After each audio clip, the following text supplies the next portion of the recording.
The Life Talk Show is about testimonies where you can listen to be inspired, encouraged, uplifted, and entertained.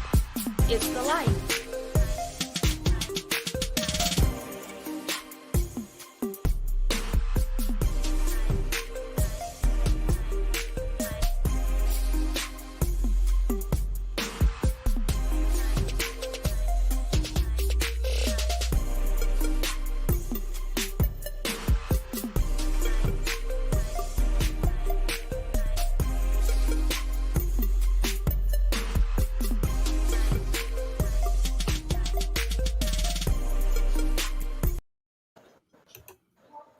Good morning, everyone. Thank you for joining me this morning. My name is Ashley Cotton, and I am the host for the Life Talk Show. And also, I do have a guest with me here virtually.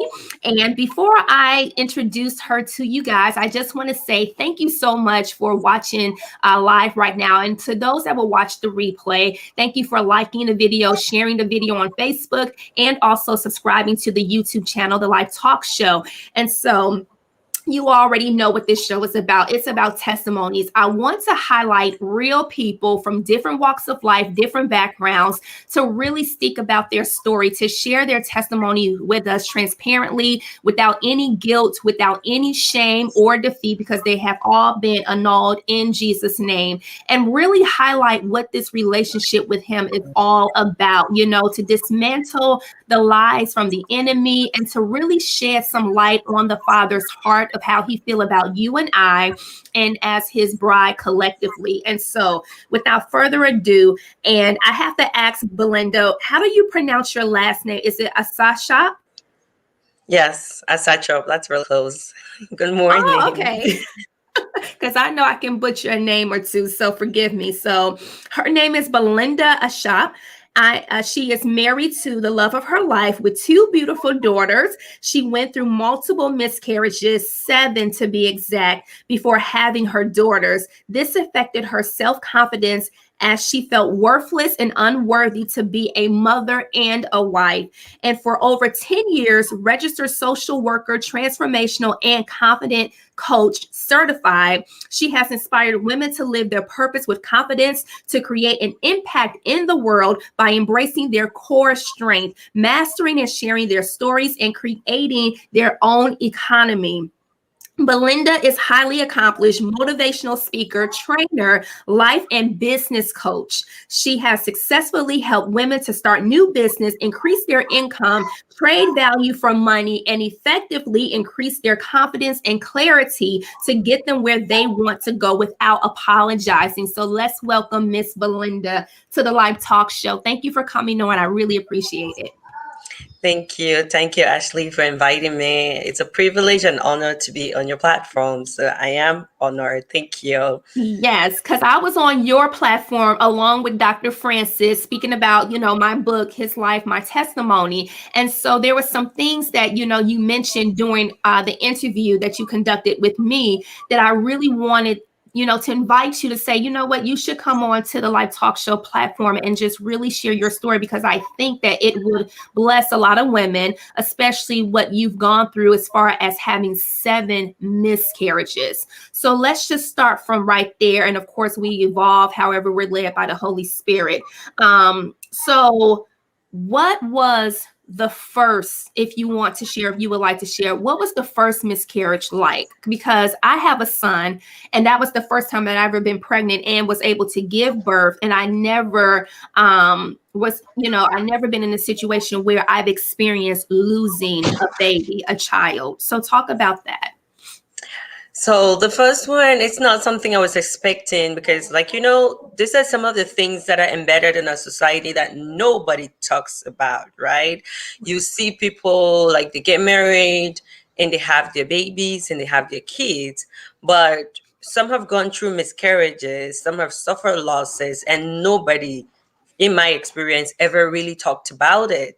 So having this was such a shock for me, because when I got pregnant, to tell you the truth is, I wasn't really ready. But then I came to, like, sometimes they say, like, just to backtrack, sometimes they say the power of the mind, be careful what you think in your mind. Because at first, I was not like, I was just like, oh my God, how do I do this? I'm not ready for this pregnancy. And it's coming. So there was just a lot of like guilt around there for some time. But then I came to accept it. And once I accepted, sorry, my little one is crying, but she's Do on my you need to lap. attend to her? No, she's fine. Okay. All right. Yeah. So once everything, just give me a second.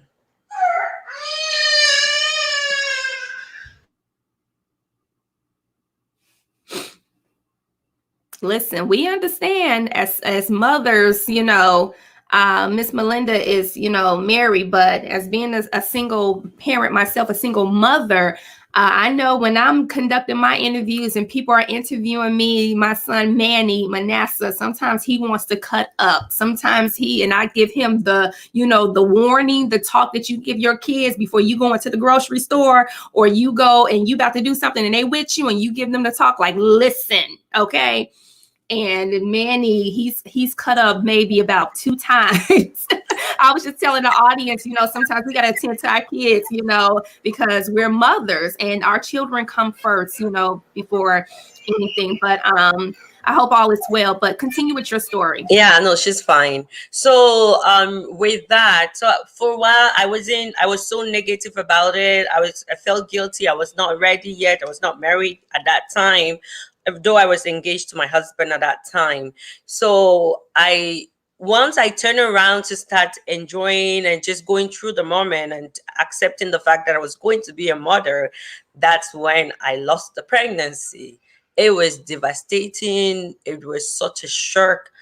It was such a low time that I did not even know how to experience it, because I've never heard anybody in my circle or even my own family. Is in the like course of talking about my own miscarriages that I started hearing somebody who say, oh, I had one, I had two. But those are some of the things that people don't talk about and nobody prepares you for. Like, yeah, nobody prepares you for anything negative in life, but probably if I had heard about it somewhere, it would have just like settle my mind, because I almost went out of my mind. I almost went crazy. I felt ashamed. I felt like, is it something I did? Is it because I did this? And then that, I think at that time too, I was doing some exercises to lose some weight. So I'm like, maybe it's because I was doing exercises. Like there was so much guilt and looking for blame Mm-hmm. here and there, blaming myself. And yeah, so it was not even funny at all. So yeah, so the first one was really traumatizing,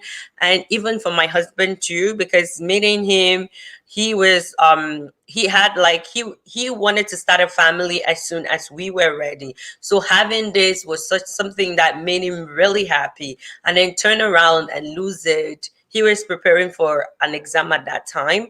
I think he Yeah. failed that exam because he was just not concentrated, and the fact that I had to go from one hospital to the other, and then we ended up like having to take medication for me to pass out everything, because the baby had stopped breathing. The baby had the heartbeat had stopped. So with all of that, he couldn't concentrate with his exam. So he failed. Belinda, how far along were you in your I was, pregnancy? I was about like all of them just before 9 weeks. Yeah, so usually before 9 weeks, like most of the time, some of them I'll go for an ultrasound. I see the first heartbeat, probably about 7 weeks, and then you think everything is okay because you still have all the symptoms, everything like for me, I usually have a lot of drooling, a lot of vomiting, a lot of tiredness. So all those things are still there, and you know that everything is still okay. Mm-hmm. But then I go for another checkup only to find out that the baby stopped breathing. Or in some cases, I usually will have like spotting, and then sorry for being so vulgar, but then I'll call my doctor's office and they'll be like, okay, in some cases it happens, but let's just check and make sure everything is okay. So by the time we go to check, everything is like the baby had stopped, the heartbeat stopped. So yeah. And then not just one, but were there several like back to back, like in a row? And Yeah. so, I mean, because now you have two beautiful daughters, correct? So, Yes, I what do. made you? I mean, even with maybe the third one, the fourth one, I mean, what made you continue in hopes to know that one day that you will be a mother? And also, what was the process between those times of, miscarrying your baby that you really wanted so bad, you and your husband, to start a family of your own? And also, how did you cope with that, being in a relationship with Jesus? Like, what was he saying to you? Okay. So thank you for that question. So my 7 miscarriages, to put it all out there, I was I was unintentional about Jesus. I knew, okay, God was there supporting me, but I did not put him at the center of my life.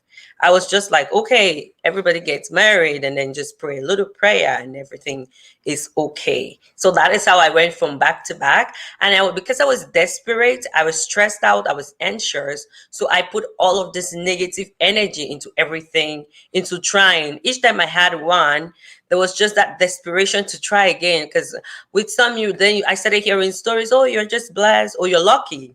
Like that's the what the world says.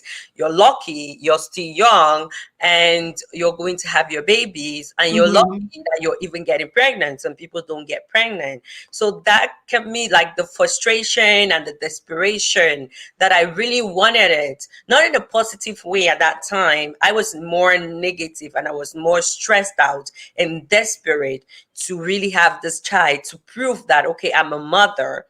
I did not really understand the importance of motherhood. I did not take time to reflect, to get into it. I was just more about proving that I want to be a mother and I can be a mother. So that was my 7 miscarriages through that 5 years or 6 years period. And I went from one doctor to the other. I was trusting doctors and specialists because I knew that's what everybody does, right? So I'll go from one doctor to the other, one specialist to the other, trusting and thinking that was going to work. At some point, throughout that time, they were like, "Oh, nothing is wrong with you. You are okay. Your husband is okay. You guys are healthy." Because I started. My first miscarriage was when I was 25, and then I think the last one was when I was 29. So that's no 30, and that's when I was told that I have something called early ovarian syndrome, that my ex at 29, 30 were behaving like if I was 50. So I was not going to be able to have kids. That's why I keep miscarrying. And they Yeah. told me my only option was to go for IVF. I was like, okay, because I was desperate and I really wanted it. So we got into it, the emotions, the mental stress, the financial stress. We got into it because still there was that negative energy trying to get into that, trying to have that. So that still did not work because of course, there was no eggs to harvest. So they were like, okay, there's nothing, you're not responding to the treatment, you're not responding to anything. So they were like, okay, maybe you should go for donor egg. Donor egg is going to help. Since your husband is okay, they're going to do the sperms and then inject the baby into you. So we were like, okay, fine, that's still okay. I'll still be the one to carry the baby and it's still my husband. So we went through that. It still did not work. So that was, I think, April 2017. So before that, to April, that December 2016, that's when I things a little changed around a little bit. I had my last miscarriage. I think that was August or September 2015. So from Mm. that time to December, that was the lowest point of my life. That before then, I'd already sent away a lot of people unintentionally, being negative, being a victim and sorrying myself. So I was isolated. I didn't want to go where people were because everybody kept asking me, why, when are you going to have your baby, is there a baby coming? And like I did not Mm. know how to answer, and it just got me angry, got me frustrated. So between that August, the last when I had my last miscarriage, I was just like, this is seventh. I started praying the prayer of completion. That's when I started turning around slowly and just turning to Jesus and being like, telling God that I will testify, I will write a book. if only you blessed me. But still, I was not still fully intentional because I was a party girl. I'll go to party and I go to church days that I want. So I was not Yeah. intentional about Jesus. So, but December 2016, that's when 31st night going into 2017, where everything turned around. That's when I prayed that prayer, God, please, I've done it my way. I've I've depended on doctors, specialists, and all these people, donor eggs and in vitro. Nothing has worked. Even though all these things have worked for people, natural has worked for people, IVF has worked for other people, donor eggs has worked for other people. But I have tried all these things and nothing has worked for me. It's time for me to turn to you. I've been doing it my way. So I surrender that night, December 2016, going into 2017. I Mhm. surrendered and I was like, God, this is me. I'm falling. Catch me. I am your daughter. I know I'm beautifully and wonderfully made. If this is your destiny for me not to have kids, help me to come to terms with that. But if it is your desire for me to have kids, help me to come to terms and find a way for me, because I know there's always extra in heaven. If they say the problem is the eggs, okay, I know there is extra in heaven. So please, I want those extras.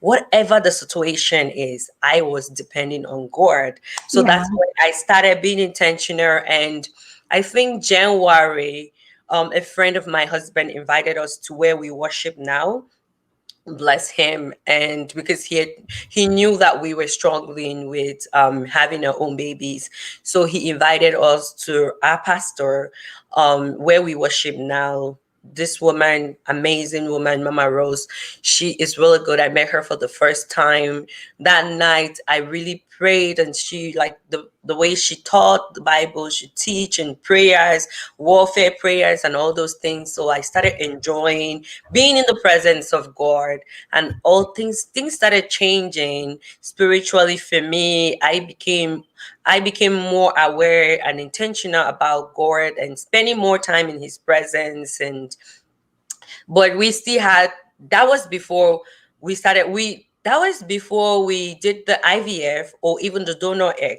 So, but because we had gone through all these miscarriages and the trauma and the stress and the depression that caused in my home, my husband was even scared to try naturally. So he was not, he's like, I don't want to try. I don't want you to go into another. It's gonna be something that I don't think you're going to come back from it.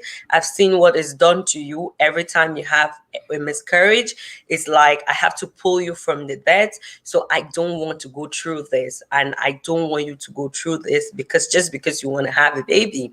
And then he was like, I've made my peace with God. If God does not want me to have kids, that's fine, but I'm not going to lose you in the course of wanting to have kids. So, but Wow. so yeah, That's what I so wanted to know, because we hear the woman's perspective and the woman's story, because you are the one that is the vessel that's going through it, that has the attachment, that feels, of carrying the child in you and knowing that you're pregnant, the joy of it, and then to have it to be taken away from you. But your husband says, listen, I've made my peace with it, regardless whether we have them or not, but it's you that I can't see going through the process of this. So that's very interesting. yeah, so that was what he said. So he's like, I would rather us go through the donor egg and the IVF is better for me.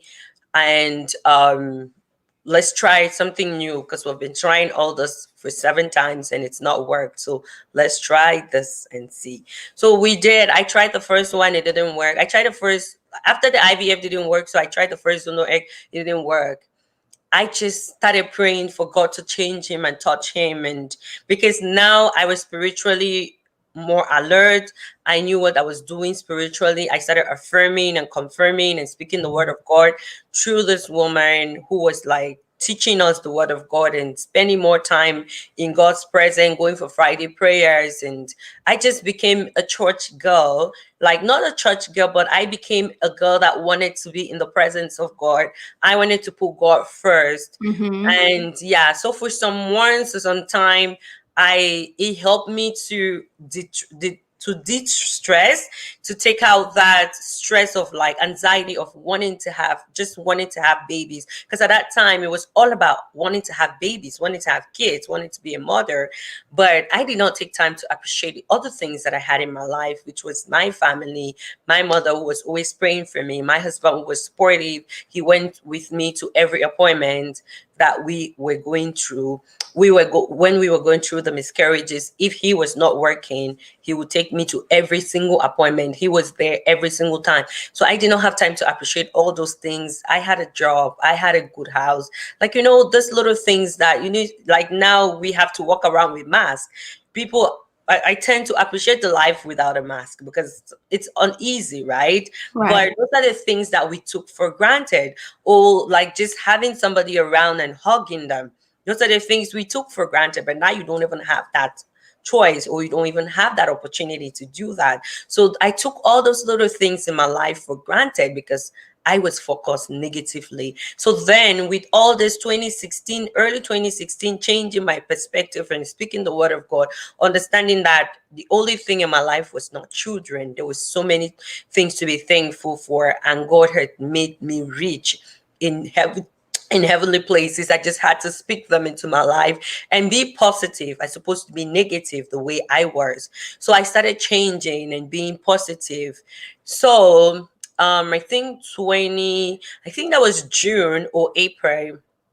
I think I had an encounter that I felt like I was delivered, and there was this word release, there was this vision released onto me. So when I woke up, I was like, "Oh, maybe it's just my imagination." So we went for dawn prayers very early with this woman of God, Mama Rose. So I thought it was just me feeling it, or it was just me seeing what I wanted to see. But then after we woke up and she confirmed, she spoke exactly the same thing I'd seen in my vision when I was lying down. She said exactly the same thing. So I just bust down into crying, and I just knew that God was confirming for me that I'd been delivered and that things were going to be okay. So, and then she told my mom, because my mom was visiting that time. She told my mom that, and then she was going back to Cameroon. I'm from Cameroon. So she told my mom, "You're going to go back. It's going to be a year from now. You come back and carry Belinda's baby." So that was just another confirmation. But that time I was just like, okay, but I was thinking more in the direction of the donor egg. I was not thinking naturally, because of course I tried naturally and it didn't work. So um eventually my mom asked me, "Now that all this is gone, you've gone through all this deliverance and these prayers and understanding of God, are you going to put the donor egg and the IVF process in on pause and just continue with what God is saying?" At that time I told her I don't know, because my husband is skeptical about trying, but I'll just let God lead the whole thing. So then she left. I think September we went, no, August, we went for a women's conference, still with this woman of God. There was a women conference. I wasn't planning to go to that women conference. And then we sat in the midst with other women from the church who had been to a previous one with her. And this woman was talking about her experience, how she had this beautiful encounter, how things changed for her after she Mhm. went for that conference. I was like, wow, I think I have to go. So I was supposed to work that weekend. I had to call off my work ahead of time, call off, and I went with one intention only in my mind. I told God, if you do it for me from the east, west, north, and south, I will testify to the glory of your name. I know Mhm. you can do it. Please do it for me. Like Hannah, I made my sacrifice before I had that child. So that was August that I went there. I knew that those 3 days I knew I had an encounter. Even a lot of people, they saw that I had that encounter, and it was such a beautiful thing. So I came back. I think a month later I took seed naturally, and September, and I think June I had my baby. Yeah, because Oh. yeah, then I was more spiritually in tune. I was praying more. I was speaking more life into my life. I was more confident. I had more faith as opposed to the fear that I used to speak each time. Like after my first miscarriage, each time I have a second one, it was more about fear. Oh, it's gonna happen again. Oh, what is going on? Oh, I was tension. I was anxious. But then with this one, I was more calm. I'd spoken faith into existence. Her name is Faith Rose. So she's named like Faith and then Rose after this Mm-hmm. woman of God who really supported us and God used Mm-hmm. her to help us. So So, yeah. Belinda, what happens when you find out that you're pregnant naturally, right? And now you have a transforming renewal of your mind because you're not operating the way that you once was with your previous pregnancies. But now, you go and you hear the baby's heartbeat and you get past the first trimester. So what now? What is your position, your husband's position now once you're forming, like you're growing, the baby is growing inside of you and you get past the first trimester? Like what is happening now? So me, I was happy. I knew what was going on and I was more alert, discerning. I was praying at every second I had my opportunity and I was speaking faith over fear. But my husband, he was there, but he did not want to be so attached because he had waited for so long and got disappointed that he did not want to go through that. And I understand where he came from. So when I'm like sitting and excited and talking about, oh, baby is moving, baby is geeking and stuff like that, he just laughs and he was like, I think he was so still scared until he held this baby in his hands. He did not believe that it was going to happen because you know how we had become the mockery of our community and people Yeah. were, yeah, talking and there was all this negative talks and like we did not believe that it was going to happen, talk less of natural, right? So yeah, so he was detached throughout the process. He was present but detached, like he didn't want to put his like become too attached and then all of a sudden for him it's taken away, but he was Yeah. very supportive. Yeah, so I could see that like he did not like he will not talk about it, he will not like share the joy. Even somebody were to talk him and be congratulations, I hear your wife is pregnant, he'll just be like, oh, thank you. Like, you know, some people will be excited and just talking about it, especially being a first child, right? But this one, Right. yeah, so but he was so happy and yeah, they're just like finger and nail, both of them. Yeah, so they've just Yeah, so attached. That is so yeah, wonderful. And then not only that, but you have a second child, a second yeah, baby. So I'm that's sure right. was he different around this time around, the second time around? He no, he was like I think he was more positive and he was more in tune because like now we've passed through, we've broken all this barrier and we've gone to the other side. So he was more there and he was more supportive and even when sometimes I'm just like, oh, okay, I hope everything is okay. It's like everything is gonna be okay. Don't worry. So he was more supportive, he was more positive and just praying and making sure that yeah, we were okay. So yeah, and though he was most part of the pregnancy for my second, he was in school, so he was in and out, but he was always there on the phone, making sure that baby is okay. And I think even the night I had my second, because with my first, it took about 3 times going to the hospital back and forth, sending me back, that until I had the baby. But with this one, so when I he was away, he was hoping I had the baby on Wednesdays and he was coming back on Friday. He was out of town. So we were hoping that he would be back on Friday and then the baby will come on the weekend, hopefully. Mm-hmm. Yeah, but then baby decided, okay, baby and God decided, okay, I'm ready. And sorry, daddy, you're not around, you're not around. So when we told him that we're going to the hospital, it was like, okay, they're gonna go send her back probably 2 3 days like with the first, and then I will meet the baby before she's born. But yeah, obviously that didn't happen.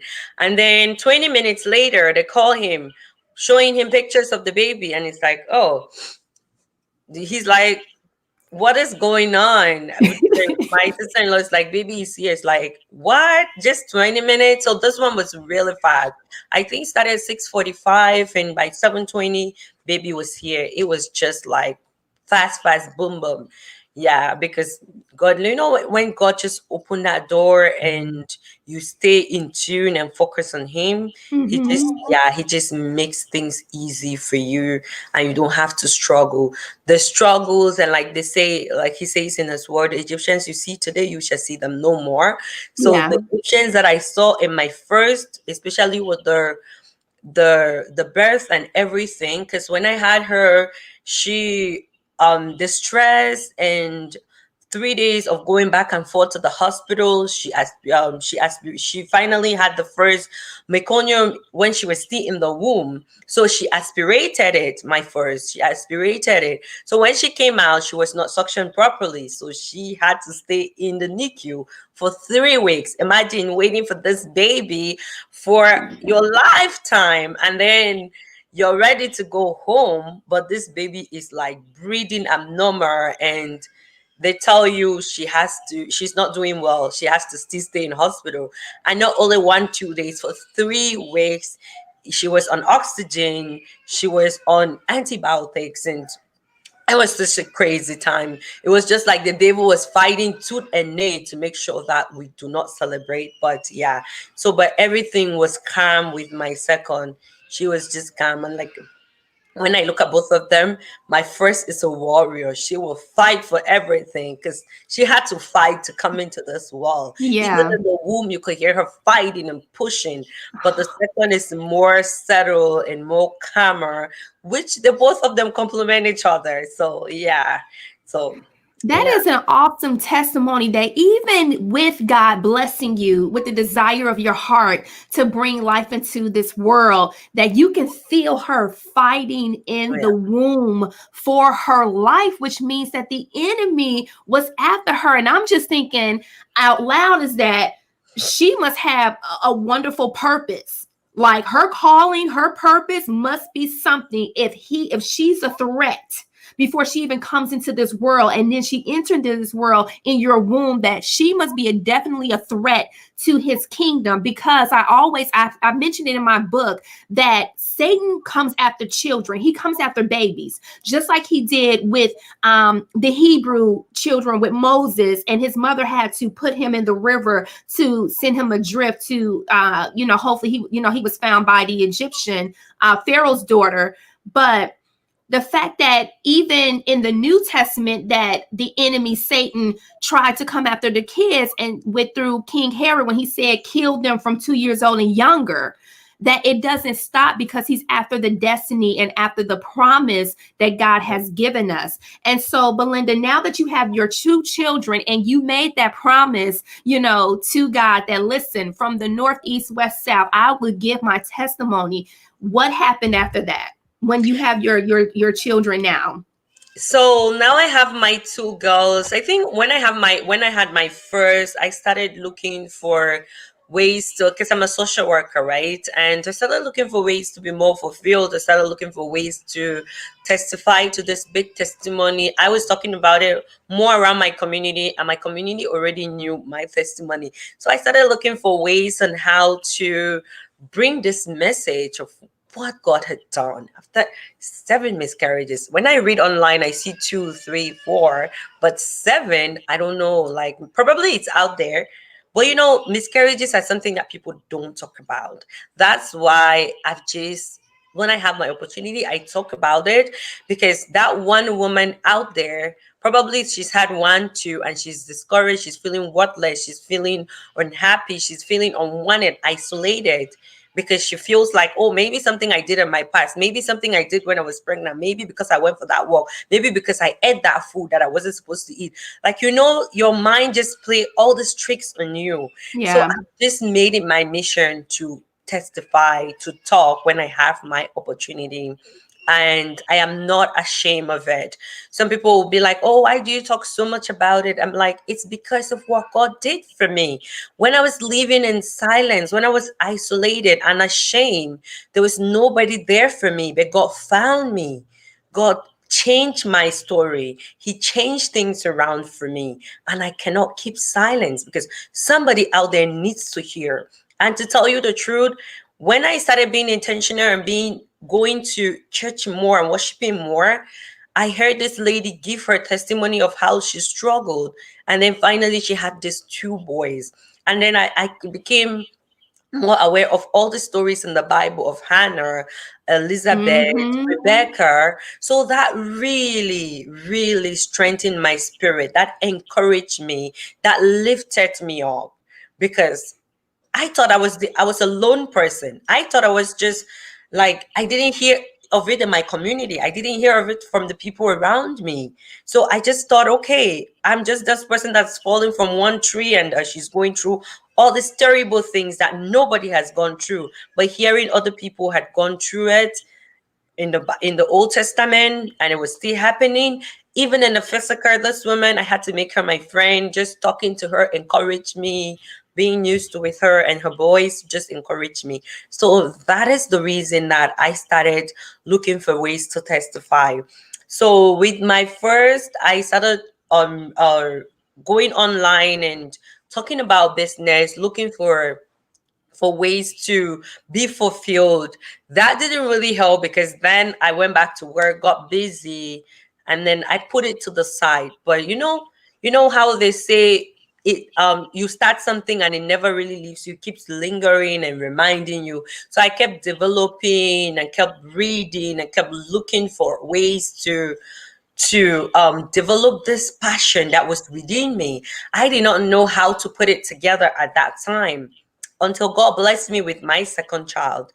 And when I was blessed with my second child, I was like, I have to really do something about this. So it's in my maternity leave term that I was able to birth all of this. So I did my certification for coaching. And then I was able to meet Dr. Francis. That helped me write my book, The Fulfilled Mom. Because remember, I said when I had my last miscarriage, my seventh miscarriage, in 2015, I told God that I was going to write a book about all of this. Mm-hmm. But I did not know how the book was going to come together. So even when I started my coaching, and I had this coaching, I had this testimony, I did not know how to put them together in order to really help somebody out there, right? And That what's the name of your book, just in case the you have. fulfilled mom. Mm-hmm. Yeah. So my book is called The Fulfilled Mom and it's on Amazon. So, or you can just type Belinda Asahchop on Amazon. You'll see my book on Amazon. So, yeah, so I did not know how to put all these things together. But then with meeting Dr. Francis and the fact that I developed myself and understood where I was, I wanted people to be able to read this one book, be able to transform. And then at that time, too, having two girls, yes, it's consuming, it's not easy. It's very easy to forget yourself as a mom. Because, I don't know about you, but as moms, we take care of everybody but ourselves. We go to the store, we shop, shop, shop.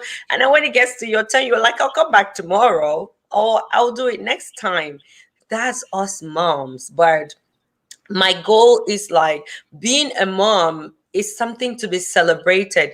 Being a mom is something not to resent because it's that joy of celebration. But the fact that you're a mom doesn't mean that you're not that little girl that dreamt of big things, that dreamt of being pampered, that dreamt of doing makeup and wearing beautiful dresses and doing all these beautiful things. They can always Mm-hmm. be that balance that we can find. It's just about finding balance in ways that work for you. So that's how I became supporting mothers to be able to find a way to tap into their inner purpose, be able to show up for themselves and not apologize for it. Look, Because Belinda, let me tell you, my cousin Christy, she usually gives me a free weekend, and last weekend Manny, he stayed with them, he spent the night with them, and I dropped him off at my auntie's house Friday, and I had the Friday evening. I watched Coming to America. I had a glass of wine,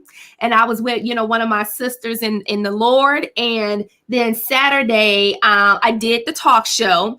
And then after that, I went by Andy's and got me some ice cream. And I went by the pond where I usually go hiking and walking and everything, just to spend some me time, just to reflect. And then Sunday morning, I went to church, and then I went for brunch on Legacy West. And I mean, just soaking in the ambience of God, right? Spending time with Him, quality time, but also quality time for myself. You Right. know, I didn't have to do the hustle and bustle of getting myself ready, my son ready, and going through the routine of what we do and finding something for the weekend for us to do and entertain and everything. And it just is so important to just take some time out for ourselves, because we hold everything on our shoulders, you know.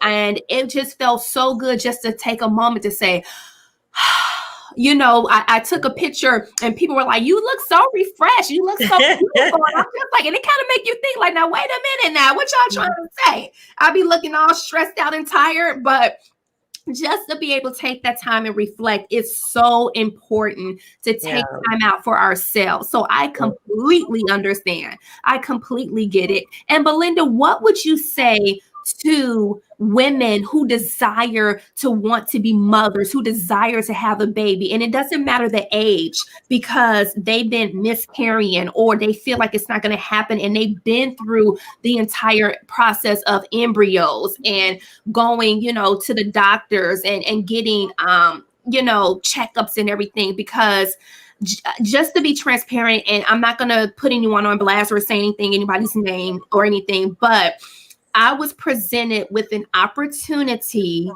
to, I would say I was asked about 2 years ago, and it came back up again, to be asked to be a surrogate for a dear friend of mine, Mm. because I've seen the process and been there on the outside looking in, but understanding their heart's desire, their story, that they want to be a mother. And when it was asked of me and it was presented to me, of course, that's something that, you know, you have to think about, that you have to, you know, really seek the Lord on, you That's know. right. And I'm so compelled, because I'm like, this is something that they want to do. And I'm seeking the Lord and just saying, God, what is your will? And even themselves are, you know, praying and seeking the Lord, what is your will? But I'm believing and standing in faith that it's going to happen for her, you know, partnering up my faith. So what do you say to the women who were once, where you were once, you know, in where you once were and where they are now? What do you say to them to give them encouragement, to give them hope? So what I would say is, just like you said, seek the Lord. Seek the Lord. I think somebody had told me that time, because I was so in tune in my pain, I was so covered with the shame, I wouldn't have listened. But if I were to advise my future self or my younger self, I'll tell myself, seek the Lord, spend time in the presence of the Lord. There is nothing impossible for God. I tell everybody, I don't know what your problem is. Is it money or whatever it is? If God was able to bless me with kids after 7 miscarriages, then I know God can do it for anybody else. Like when I give my testimony, I'm not undermining anything when it comes to what God has told you. Seek the Lord and let the Lord direct your path, right? For some it's IVF, for some it's donor eggs, for some it's surrogacy. But for me, God had a different path for me. And I was there looking for my own ways and wanting to do it my natural way, wanting to go through this IVF, wanting to go through this donor egg. But that's not what God intended for me. And that's, I didn't know, because I was not in alignment with what God wanted. I was doing it my own way. But when you seek the Lord is going to tell you and get God to do signs for you. For me, when I'm believing God for something, or if I'm really praying hard for something, I just give God, if this is what you want to say yes, please show me the sign. If it's a no, please show me the sign. So then I use it to pray and let God decide which sign to show me. And I'm even more spiritually alert, because you know what? The devil comes to steal and to destroy. They'll bring They'll put seed of negativity. They'll put their own seed to think, oh, God has said this, go this way. So just have to be And discern. Belinda, did you ever think, and then this question kept coming to me while you were talking. Did you ever treat it like an idol? Like, did you put it before any and everything to the point where you had to have that garden moment, the Gethsemane garden moment, where you say, okay, if this cup can pass from me, not my will, but your will. And in that moment, you surrender it. But Yes. but you did treat it like an idol. Because Yeah, that's one it of the was. things, like, even though it's a desire of our heart, like I desire to have this, I desire to have that, and I have a passion for it, but it can definitely become an idol where we're worshiping it and we're putting it before any and everything. And God is like, okay, if I am to bless you with this, because it is a desire of your heart, but am I going to be the one that is the desire? It's like, seek ye first the kingdom and his Yeah, righteousness, and then all these things will be thing. added unto you. It doesn't mean that he doesn't want to give it to you, and it doesn't mean that he's not going to bless you with the desires of your heart. But then you have to do a heart check to say, God, whether you bless me with this or whether you don't bless me with this, I will be content and I will do what your will is. That's right. It was. I remember I said I was tuned into having kids. It was all about having kids. It was all about having kids. It was such a stress in my home, in my life, that everything was about having kids. It became an idol. It's true. It was an idol. Going to the doctor and pushing and like, it was my marriage and my sex life was more about having kids. So everything was about having kids, especially like when like the month ends and then my period and everything was, oh, okay, and then we're waiting for the next 2 weeks. What is the verdict, right? Is it pregnancy or like what is it? It Yeah. just became the center of my life, that I was just a walking corpse doing other things just because I wanted to feel normal. I wasn't normal. I was down deep in me. I'll smile, but all I could see is I don't have kids. I could do whatever, go to work, but what I could see down deep is I don't have kids and I want to have kids. So it was such an idol. It was such a negative stressor for me, that I think, like you said, God just had to refine me. That's why I remember that 2016 31st night breaking into 2017, where I told God I'm surrendering. And then, you know how God just aligned things. That's when I think the following month, that's when I started worshiping with this. I just went there for a one session. They had they had a night vigil, and that my husband's friends was like, oh, this woman is really powerful. I've seen a lot of amazing things that she's done. You should come with your wife. And then we went there. I really liked her. And I think 2 months later or 3 months later, we started worshiping there, and I really liked it. And then I started renewing my mind, listening to the word of God, refocusing myself. And there were some things that I needed to deal with in my life that she helped me deal with, and prayers too. Spending that time with God just really, really helped me. So, And yeah. how long was it from December 31st of 2016 entering into 2017 that you got pregnant with your first daughter?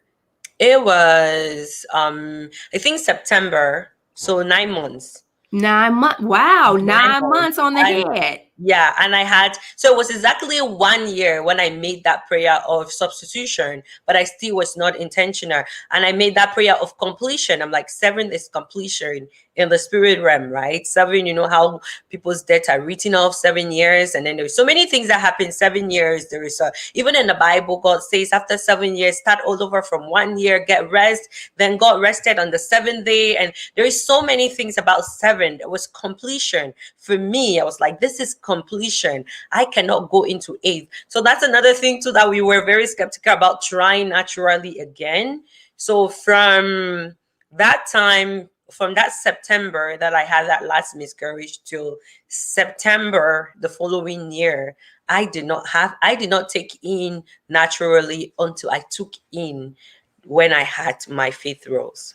Yeah, and for those that don't know what biblical numbers is, seven represents the number of completion because it took 7 days for him to create, the world. And Saturday is the Sabbath day. And then eight is new beginning, Right. starting over, new beginning. And then nine is birth, birthing something. Nine, obviously 9 months. And then 12 is the order of government, the full completion of government, 12. And so, Melinda, where are you right now? Like, what is your life like right now?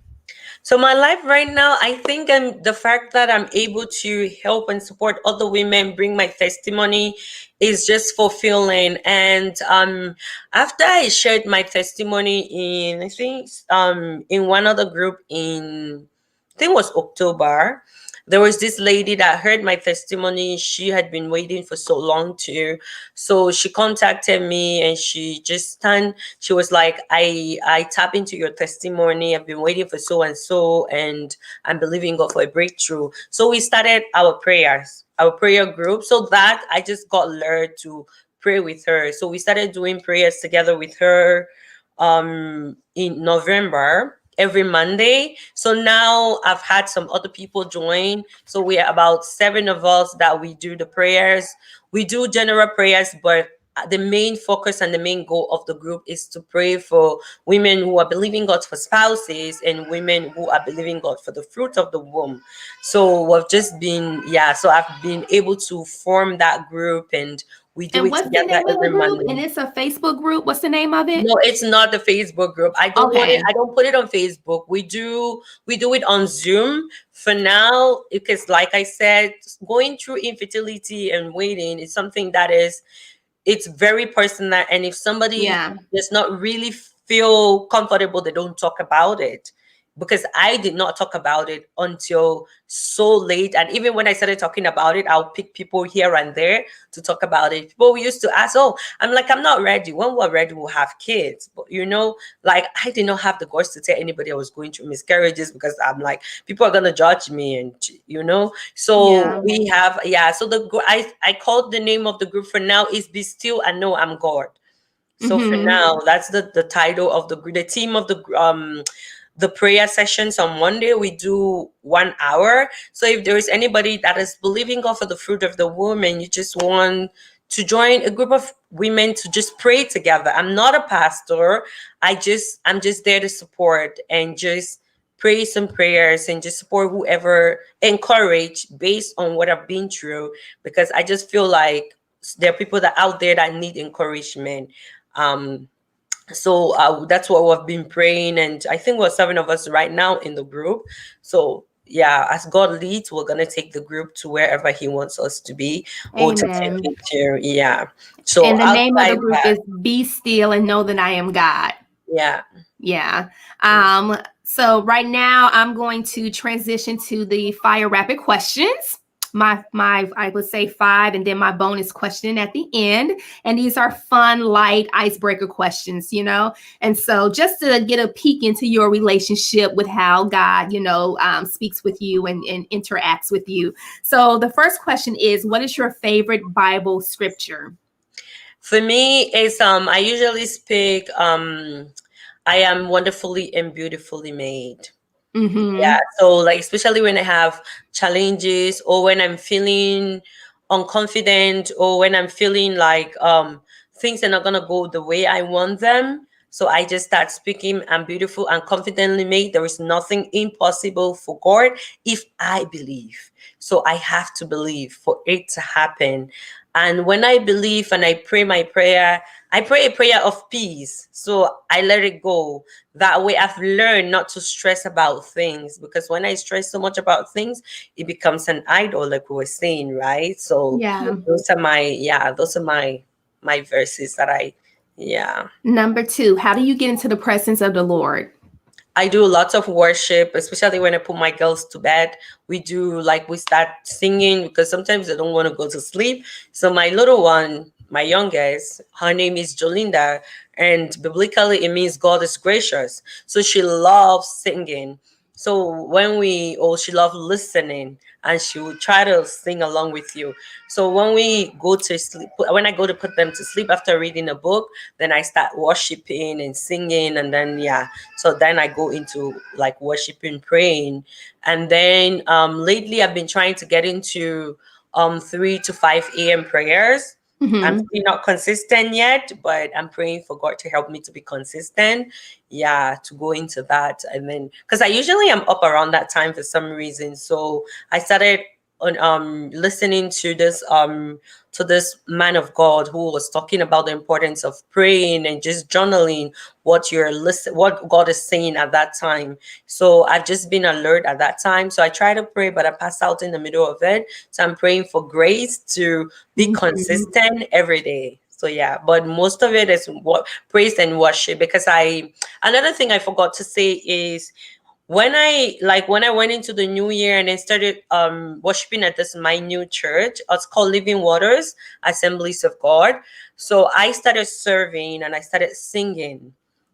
So I'm a worshiper. I sing, I do leading for worship and praise. So that's another thing that's another Bible verse. That's one of the main Bible verse that I used to pray with this women that we pray with, is Exodus 23, 25, 26. If you serve me, I will bless your waters, I'll bless your bread, and there shall be no miscarriages, or unknown shall be barren. So that is like one of my favorite verses that I used to pray with before I had my kids. So I Hmm. use it to pray with this women. So even now, like with blessings, he says, I will bless your bread, I will bless your everything, right? So blessing is everything. It can mean everything financially, spiritually, health. Yeah. So I use that verse a lot as well to pray. And that's good because whatever you're believing God for, take a promise out of the word and pray that promise and Hmm. remind him of that promise. And Right. that will begin to get things moving because your faith is being activated. Faith without works is dead. So I have a Right. scripture, I have a promise that I'm standing on, and I'm praying and Mhm. I'm believing on this here. So that's Mhm. good. Number Right. three, what do you think heaven will be like?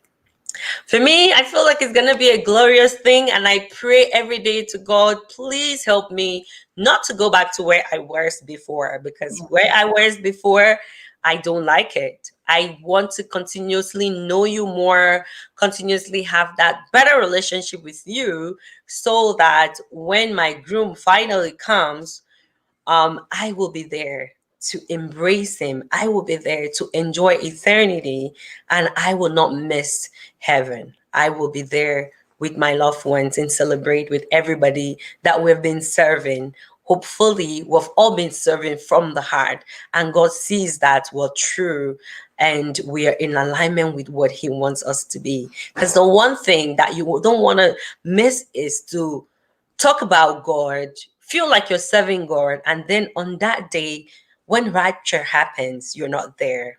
We don't want to miss. We don't want to miss heaven. I'm hoping, I'm praying every single day. Lead my path. Sometimes, it's very easy to control your own thoughts. It's very easy to feel like you're in control and do your own things. I do that a lot, but I try to catch Mhm. myself. Belinda, it's not about you.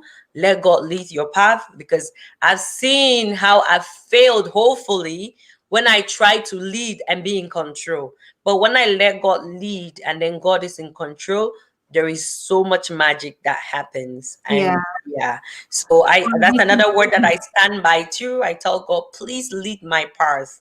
Please do not let me lean on my own understanding, because I Mhm. want you to lead my path. I want to lean on your understanding. That way I will be prosperous. That way whatever I touch will increase me and not decrease me. Mhm. Number 4, who would you like to meet in heaven? It can be from the Old Testament or New Testament. I want to meet Jesus. I want to meet Jesus, this amazing man that had no sin, had nothing to pay for, but yet he paid for my sins. Yet he redeemed me. Yet he made me whole. Yet he made me clean. Yet he made me who I am. He accepted me for who I am. And he calls me daughter. He calls me friend. And yeah, he just was selfless. I want to meet this selfless man, because I don't think I am that selfless. Number five, given the opportunity where you're in a quiet, intimate setting and God manifests himself to you suddenly, face to face, what would you say to him? I'll just thank him for everything that he's done. And I think it was last night or 2 nights ago that I was just reflecting from where he took me from. The cry of pain and sorrow that I'd been crying, and there, like, I never knew it was going to happen. It was last night that I was reflecting. I was like, who would have thought Belinda would be a mother? Who would have thought Belinda can carry children to full term? Who would have thought Belinda would have her own kids naturally? Because when I was diagnosed with early aging ovarian syndrome, I accepted it. I put it as a crown, which is something I should Mm, have rejected, but I didn't know yes. any better at that time because I was small in the wall. So he has done all these things for me. And I just want to thank him for taking off the garment of shame, the garment of unworthiness, the garment of isolation, and he has brought me into this world to testify, to speak of Mhm. his glory, to encourage other women who are believing him for the fruit of the womb, to talk to them that is possible. Yes, just thank him. And last question, this is the bonus question. With all that you've gone through with him, with our Father Jesus, and if he does not bless you with nothing else, and this is just hypothetically because we know that he's a giver. We know that he blesses us because he loves his children. But if he was not to give you what you wanted, a desire of your heart, the very thing that you're seeking him for, would you still serve him? Would you still say that he's a good father? I will still serve him. I'll still love him because he's like, with everything that he's already blessed me with, I am more than contented. And there is this prayer that I pray that sometimes it's hard to pray. It's like, God, anything that will take me away from your presence, anything that will make me feel like it's about me, giving myself glory or giving anybody else glory, please do not let it come to me. Please do not let it come to me because I want it to all be about you. It's so much that because of the pandemic and everything, we do most of our rehearsals online. So when I miss like rehearsals and stuff like that, I start feeling like, oh, I miss that opportunity to just be in his presence. I miss that opportunity to just worship with him. So yes, I will still serve him. Yes, I want to still serve him. Yes, sometimes life just takes us the other way when we want to be this way, but I will still serve him. I will still love him because he's done more than enough. Just being alive this morning, right? How many Right, people have died from the pandemic? How right. many people woke up this morning and they're in the emergency room, they're in ICU, but they were fine yesterday? I am okay. I am breathing. So far as I'm breathing, there is hope. There is love, there is abundance, there is peace, there is joy. I just hope that I continue to serve him and continue to love him, no matter what he blesses me with or he doesn't bless me with. Because sometimes he withholds them because he knows, first, maybe it's not yet time. Secondly, maybe he knows that it's not good for us, and which brings about the maybe it's not yet time. For my daughters, probably sometimes I just look back and I be like, you know what, probably it was not yet time for me, because first, like I said, I was 25 when I took in. I wouldn't have really understood and cherished motherhood the way I do now, but it's different for me. I don't know. It's only God that can tell.